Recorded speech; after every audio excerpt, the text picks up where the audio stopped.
কোটির থেকেও কমে তৈরি এই সিনেমা বিশ্বাস করা মুশকিল, যা টুম্বাডার থেকেও প্রায় কয়েক গুণ কম। হ্যাঁ, আমরা কথা বলছি টুম্বাডারের লেখক এবং পরিচালক রাহিয়ান এলভারভের মায়াসাবা মুভিটি নিয়ে। খুবই অবাক লাগছে, এরকম একটা মাস্টারপিস সিনেমা দেখতে কেউ থিয়েটারে যায়নি। মুভির প্রত্যেকটা ডিপার্টমেন্ট নিজের জায়গায় সলিড কাজ করেছে, একদম বেস্ট অফ দ্য বেস্ট কাজ হয়েছে। এখানে জাভেদ জাফরির যে পারফরমেন্সটা দিয়েছে ওয়ান্স ইন আ ডেকেড। টুম্বাডারের বাচ্চা ছেলেটি মোহাম্মদ সামাদ এখানে চরম পারফরমেন্স দিয়েছে সেও। এছাড়াও ভিনা তামাকারের পারফরমেন্সও খুব ভালো ছিল। মুভির সেট ডিজাইন, কালার গ্রেডিং বা কস্টিউমস অল আর টপ নচ। একদম সিনেমার মধ্যে আমাদেরকে হুক করে রাখে এবং সিনেমার ভিতরে নিয়ে চলে যায়। সাউন্ড ডিজাইন চরম। ইভেন মুভির গল্পতে আমরা ভিজুয়ালি অনেক কিছু দেখতে পাই না, অনেক কিছু ডায়লগের মাধ্যম দিয়ে বলে, অ্যান্ড ডায়লগের মাধ্যম দিয়ে একটা টুইস্ট রিভিল হয়, সেটাও দারুণ ছিল, খুবই দারুণ। অ্যান্ড মুভির মধ্যে প্রচুর মাইথোলজিক্যাল রেফারেন্সেস রয়েছে। মহাভারতে মায়া দানব ইন্দ্রপ্রস্থে খান্ডবা ফরেস্ট পুড়ে যাওয়ার পর মায়াসভা সৃষ্টি করেছিল, যেখানে জলকে স্থল মনে হয়, স্থলকে জল মনে হয়। এই রেফারেন্সটাই মুভির মধ্যে ইউজ করা হয়েছে অ্যাজ আ থিমেটিক্যালি অ্যান্ড নামের মধ্যে দিয়ে। আরও আমরা যদি দেখি, পরমেশ্বর খান্না নিজেকে মায়াসভার সুপ্রিম গড মনে করে, এবং সুপ্রিম গড বলতে আমরা বুঝি শিব। এবং এখানে যদি আমরা দেখি শিব যেমন একা কৈলাসে থাকে, ঠিক সেইভাবেই এখানে পরমেশ্বর নিজেকে এই থিয়েটারের মধ্যে আইসোলেটেড বানিয়ে রেখেছে। এবং শিব যেহেতু ডিস্ট্রয়ার, এবং সেখানে পরমেশ্বরও নিজেই সেই থিয়েটারটাকে ডিস্ট্রয় করে রেখেছে। তো এই কিছু রেফারেন্সেস আমরা এই ক্যারেক্টারের মধ্যে দেখতে পাই।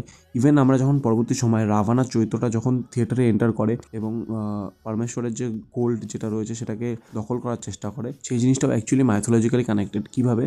অ্যাকচুয়ালি বিশ্বকর্মা শিবের জন্য সময় লঙ্কা বানিয়েছিল, এবং সেই লঙ্কায় পরবর্তী সময়ে রাবণ এসে দখল করে। এবং এই ঘটনাটার আরেকটা মাইথোলজিক্যাল দিকও রয়েছে। এখানে আমরা দেখতে পাই রাবণের সাথে তার বোন এসেছিল জিনাত, তার নাক ফাটিয়ে দেয় মেরে পরমেশ্বর। এবং আমরা রামায়ণও দেখেছিলাম শূর্পণখার নাক কিভাবে ফেটে যায়, যে রাবণের বোন ছিল। এবং পরবর্তী সময়েও রাবণা একা ওই কোমরটা নিয়ে পালিয়ে যায়। এবং আমরা রামায়ণও দেখেছিলাম রাবণ একা সীতাকে নিয়ে চলে যায়। ইভেন একটা দারুণ যেটা দিক রয়েছে, আমরা সবাই জানি রাবণ যে সীতাকে নিয়ে গেছিল সেটা ছায়া সীতা ছিল, এবং এখানেও যে রাবণা যে সোনাটা নিয়ে যায় সেটা নকল সোনা ছিল। এরকমই মাল্টিপল রেফারেন্সেস রয়েছে, মাল্টিপল ইন্টারপ্রিটেশন রয়েছে, যেগুলো সিনেমাটা ভালো করে দেখলে বোঝা যায়। এখানে আমরা পরমেশ্বরের যে ছেলেকে দেখতে পাচ্ছি বাসু সেন, এই বাসু সেন নামটাও মহাভারতের সাথে কানেক্টেড। অ্যাকচুয়ালি কর্ণের জন্মগত নাম ছিল বাসু সেন, এই নামগত দিক দিয়ে একটা রেফারেন্স রয়েছে। এবং চরিত্রটার মধ্যে আমরা দেখতে পাই লাস্টে গিয়েও সে বুঝতে পারছে তার বাবার সাথে কি হয়েছে, তারপরেও সে সেই সোনাটা দান করে দিতে যাচ্ছে। সাইকোলজিক্যালিও সে কর্ণের মতনই দান দিচ্ছে। এবং মায়া বলতে এখানে গ্রিড বা গোলটাকে বোঝানো হয়েছে, এবং অ্যাকচুয়ালি রাবণের ধ্বংসের কারণও এই জিনিসগুলোই ছিল। এবং এখানেও চরিত্রগুলোর সাথে যা যা ঘটছে সেটাও এই গ্রিড বা সোনার কারণেই হচ্ছে। অ্যাকচুয়ালি রাহি অনিল ভার্ভের এটা একটা সিগনেচার থিম বলা যেতে পারে। এই কিছু জিনিসগুলো আমি সিনেমা দেখার সময় লক্ষ্য করি। এটা নিয়ে আপনাদের কি মতামত অবশ্যই নিচে কমেন্টে জানাবেন। আর আপনারা যদি দেখে থাকেন, আপনাদের নিজস্ব কোনো ইন্টারপ্রিটেশন থাকে, অবশ্যই নিচে কমেন্টে জানাতে ভুলবেন।